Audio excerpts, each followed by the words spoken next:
welcome to EDS 6673. I am Dr. Lowry, your instructor for this course, and I want to kind of take just a couple of minutes to introduce you to some things about the course that I'd like for you to be familiar with, and some things that you would understand that we would cover on the first 9 of class to sort of kind of see what assignments and what it is that you have in store for you this semester. I have taught this course several times for Mississippi State and both in Meridian and in Starkville. I enjoy teaching this course, and there's a lot to learn from this course as you sort of progress through. Uh, those of you who may be alternate route, or those of you who are in the classroom and trying to find some new things to help you out, I hope that this course sort of inspires you and gives you some new directions to go or some new things to think about in the field of teaching.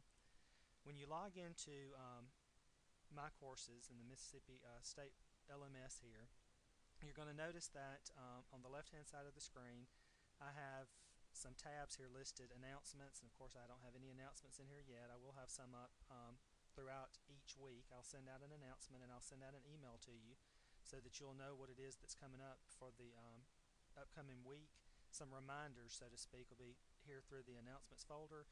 You need to log in at least once or twice a week and look in the announcements folder to be sure that you're kind of keeping up and keeping track with what it is that needs to be turned in the announcements folder, I will update, as I said, weekly. So it's imperative that you check both your email account and log into my courses to be sure that you know what it is that's going on, or any reminders, any changes, anything that needs to take place. I'll try to always post here with the announcements. The first item of business will be found under this course documents, and when you look in, you'll see that I have 3 items listed here, and I'm going to kind of update these as the course progresses so that you'll see what it is that needs to be done. The first item of business here is going to be the course syllabus, and whenever you look at the course syllabus and open it up, you're going to see that it has my contact information up here at the top. One of the things that I would like to let you be aware of is the fact that I am an English instructor at Jones County Junior College in Ellisville, Mississippi. So I'm about 2.5 hours away from you, those of you who live in Starkville. I've listed my phone number up here at the top of the syllabus, but I put here that I would prefer that you use email to communicate with me. Since we're in an online class, it's going to be really hard for me to have time to respond with a telephone call, because I will have a full-time job here teaching classes on campus, and I'm not always in my office, and I don't want you to be frustrated because I'm not getting back with you. The easiest way to communicate is going to be via email, and my email address is listed for you here, david.lowry@jcjc.edu. The textbooks for the class are listed. The primary text for the class is going to be The English Teacher's Companion by Burke, and you will need to have the 4th edition of this textbook. I know that it's always frustrating when textbooks update. This one has updated since last year from the 3rd to the 4th, and there are significant changes in the textbook. So you need to be sure that you've updated that to the 4th edition, because that'll be the one that we'll be using in this class specifically for our chapter readings and chapter summaries. The other 2 items, most of you have a copy of the 6th edition of the APA Publication Manual, and the MDE frameworks can be downloaded specifically from the Mississippi Department of Education website. I have been told by the IT department that it is strongly recommended whenever you're using my courses, the LMS platform that we use for this class, that you use Google Chrome as opposed to any other internet browsers. Internet Explorer or Firefox does not work as well with my courses as Google Chrome. Now, there's a list of objectives for you here, and I'm not going to read through each one of these for you because you can kind of read through these on your own, and this is just primarily telling it what it is that the goals that we need to accomplish in this class, keeping in mind with the fact that this is an online class and there's going to have to be different ways that we approach these various objectives in order to try to complete them. So I'm going to try to touch on each one of these specifically throughout the course of the semester, maybe in some small way, and then some things may be a little bit more in depth, so to speak. But you can read through the objectives, and then I've listed for you here on the first page something that you need to be aware of this first week, and I'll be updating information on that throughout the course of this week and the first of the second week of class, and I'll give you a little bit of information in detail on what needs to be done. But each one of you is going to be required to spend a total of 5 hours throughout the course of this semester in what I like to call a field experience. It tells you up here the first objective is that this is one of the things that we have to do for you to be able to see other teachers at work. The purpose for the field work is to experience the middle and or secondary teacher's life at school. You learn best by watching others, and you learn good things and you learn bad things, things that you think I will never do in my class and things that you think, well, I never thought about doing it or approaching it that way.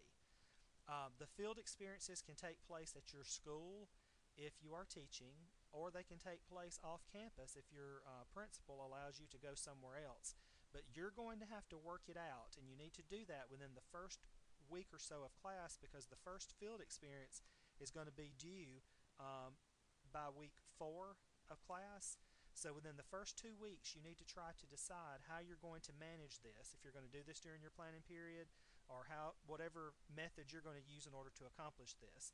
The field experiences are required for your grade, but they're also required to complete a very important objective in this course, and that is to be able to see what other teachers are doing in the field. I would prefer that all of your field experiences take place in an English classroom. This is Methods of Teaching Language Arts. If by chance you are a foreign language teacher, you can of course observe a foreign language classroom, but everything in this class is going to be geared toward English and language arts. So those are going to be the classes that I will want you to spend time in. I don't want you to go to a history class or a math class or anything like that. You're going to have to figure out how to work that out. The academic honesty statement is listed for you here. One of the things that I want you to be very aware of is the fact that anything that you submit to me is going to be run through Turnitin. If it is something that is picked up that has been submitted previously, of course you're going to receive an automatic 0 on that assignment, because Turnitin is going to tell if anything is pulled from the web. Keep in mind that that also means if you've used this in another class before, even if you are the author of this, you cannot resubmit this assignment and pass it off for this class. It has to be original work to this semester. The Students with Disabilities statement is listed for you here with the contact phone numbers. And then, of course, I've got a list here of how your grades will be divided up in the class. And the very first thing that we're going to look at in just a minute is going to be these chapter summaries. The textbook is very rich in detail, has lots of good information, and we're going to read 4 chapters out of this, and I'm going to explain to you in just a minute how to do these summaries. We'll do 2 article critiques. Those of you who have taken any undergraduate or graduate courses in education know that you have done article critiques over and over again.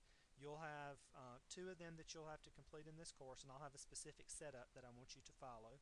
The research paper for the class is going to be 5-page, around 1,200 words, documented in APA style. And there's a list of topics for you here that you can choose from. I will have 5 discussion boards to where we can have interaction with each other to kind of talk about some things that go on in the English class. You will have some lesson plans to complete, and one of them will be a novel unit. And before we do the novel unit, we're going to kind of look at how you would approach teaching a novel and how you will approach actually teaching in your classroom. So I have a novel analysis book report form that you'll kind of fill out. This is not an actual essay that you're going to write, but this is going to be a paper that you'll kind of go through and think about how you will approach the teaching of a novel or a piece of reading, and it'll help sort of build toward this thematic unit down here. As I mentioned before, the field reflections, you'll have 5 of those, and then the lesson plans for the class, you'll do 1 grammar unit and then 1 thematic unit, and then finally we'll have the final exam. The course is worth a total of 1,000 points, and I put here, and this is extremely important for you to note, because this is an online course, attendance will be taken by submission of your assignments. As stated above, no assignments will be submitted late. Everything has to be turned in by the deadline.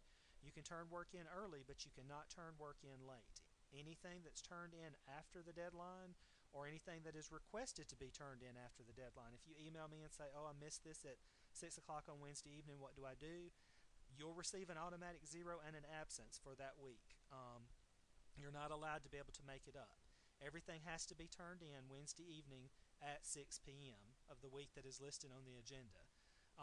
Assignment specifications I've listed for you here: 8.5 by 11 paper, 1-inch margins, Times New Roman, 12-point font. Every assignment you give to me will have a cover page with your title of what it is that you're submitting centered at the top, with your name, the course number, date, and the instructor's name centered in the middle of the page. The library support services that is listed for you here, this email address, rkennedy@library.mississippistate.edu, is going to be your contact for any questions you have about using databases to complete your research paper or to complete your article critiques. This is going to be your contact person right here. That is a very important email address. All right, and then on the last page of the syllabus, I've got the breakdown week by week of what it is that we're going to do. And as I've told you, in the announcements folder of my courses, I'm going to give you step by step. This week is what it is that you need to have accomplished. This is what needs to be done.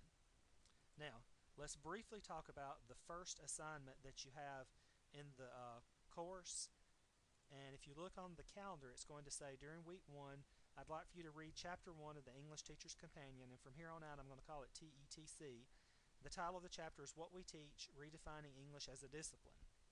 And what you're going to do is you're going to create a chapter summary, and I've got a how-to sheet listed for you here to sort of show you how to complete the chapter summary. When you open the how-to sheet, it's going to say, please remember that you have a cover sheet, see page 3 of the syllabus, and at the top of the chapter summary at the very beginning, you'll tell me which chapter it is that you're summarizing, and then I put here, look in your table of contents for chapter headings. Within that chapter, you're going to have initial headings for each section. I want you to type the chapter headings, and this would have been the first one listed for you here, initial definitions. Boldface the chapter headings, type the chapter headings that are listed for you there, and then I want you to go through for each one of those sections and create 5 study questions for that particular section, and then 5 points where you kind of summarize the important facts from that section. Now, I've listed for you here, here's your bold-faced heading for the particular section that you have, and then I've put question 1, 2, 3, 4, 5, and you can just number these. Question 1, this is where you'll create original study questions for the section. Question 2, these questions are review questions for your section. 3, pretend you are making out a study guide here. 4, continue creating study questions for the section that you're summarizing. Then 5, you only have 5 questions per section. So for whatever section is listed first in that chapter in the table of contents, you're going to create 5 study questions and put question 1, question 2, question 3, etc. Underneath that, I want you to go through and actually tell me what are the important points that are listed and label these as point 1, point 2, point 3, point 4. You just simply tell me what you think is important about this section. These are not study questions. You're just going through and giving me review points, saying I read this section, this is what I think is actually good. You've created your study questions. These are not answers. These are the important facts that you're trying to get across to your reader here, to say this is what this section is all about. And then you're going to follow through with that for the entire chapter. Whatever headings are listed for you in the table of contents, you're going to go through and put in bold at the top, and then do questions 1 through 5 and points 1 through 5 for each section. Now, I didn't do this to go through and actually show you in chapter 1, here's all the headings, because you can look in the table of contents and see what it is that needs to be done. When you go to a second page, be sure that you put a header at the top in the upper right hand corner, your last name and the page number. Now, once this is typed and it comes time for you to submit it, you'll go to My Courses and you'll see here that it says Chapter 1 Summary. Click on View Complete, and most of you who have used Turnitin before know how to follow the directions for you listed up here. Be sure that you are doing a single file upload and do not do a cut and paste. Do not do a zip. Do a single file upload of whatever topic it is that you're submitting. This would be Chapter 1. I believe whenever you open up your class, it's going to have your first and last name already inserted here. You'll have to insert the submission title, and then of course when you browse, you're going to be able to see what specific document you're trying to upload here. Find the document, upload, and then it is submitted. You may work ahead, as I've told you here in the course syllabus. You may work ahead as much as you'd like, and you're encouraged to work ahead as early as you can. Try to submit early if possible. And I know all the time that's not going to be the case, especially those of you who are brand new teachers in a classroom. You're going to have 1,000 things to do, but you're going to have to stay ahead on these assignments, because you'll see there are several things that we're doing throughout the course of the semester, and I've kind of layered this to be sure that it's not so overwhelming. But you need to keep in mind that there is a lot of detail to this, so you're going to have to stay ahead, and that's why I've gone ahead and given you this calendar here.